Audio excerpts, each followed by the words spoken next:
भेजते गए और ये पैगाम भी भेजा गया कि अगर इताअत न की गई तो एक ऐसा लश्कर आएगा जो सबा की सरजमीन को रूंध डालेगा।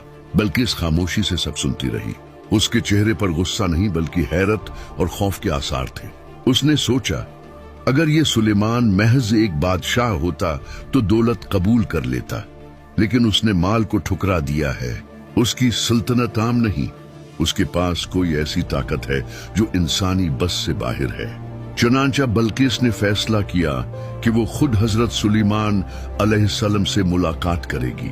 ये सफर न सिर्फ एक रानी का था बल्कि एक कौम के मुस्तकबिल का फैसला भी था।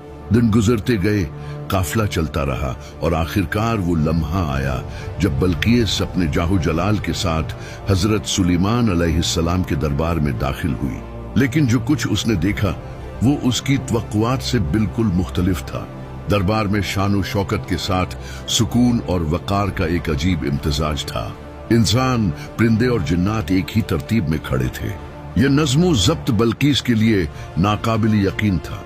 हजरत सुलेमान अलैहिस्सलाम ने बल्किस को देखते ही उसके लिए एक इम्तिहान तैयार किया। वो उसके सामने उसका तख्त रखवा चुके थे, वही तख्त जो पलक झपकते ही यमन से लाया गया था। सुलेमान अलैहिस्सलाम ने मुस्कुराकर पूछा, क्या यह तुम्हारा तख्त है? बल्किस लम्हा भर को ठुठक गई। उसने गौर से देखा, ये बिल्कुल उसके तख्त जैसा था, लेकिन कुछ तब्दीलियां भी की गई थीं। ये सवाल निहायत बारीक था। अगर वो कहती हाँ तो मुमकिन था कि ये इम्तिहान में फंस जाए, अगर कहती नहीं तो हकीकत के बरअक्स होता। चंद लम्हे सोचने के बाद उसने निहायत हिकमत से जवाब दिया, ये तो बिल्कुल मेरे तख्त जैसा है। ये अल्फाज उसकी अक्ल और एहतियात का सबूत थे। उसने हकीकत को झुठलाया भी नहीं और जल्दबाजी में फैसला भी नहीं किया।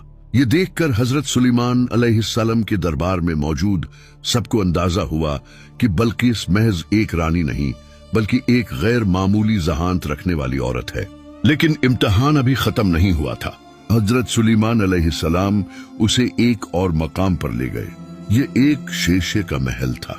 महल की जमीन इस कदर शफाफ थी कि उसके नीचे बहता हुआ पानी और तैरती हुई मछलियां बिल्कुल साफ दिखाई देती थीं।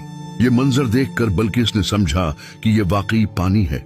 उसने अपना लिबास जरा ऊपर किया ताकि पानी में न भीग जाए।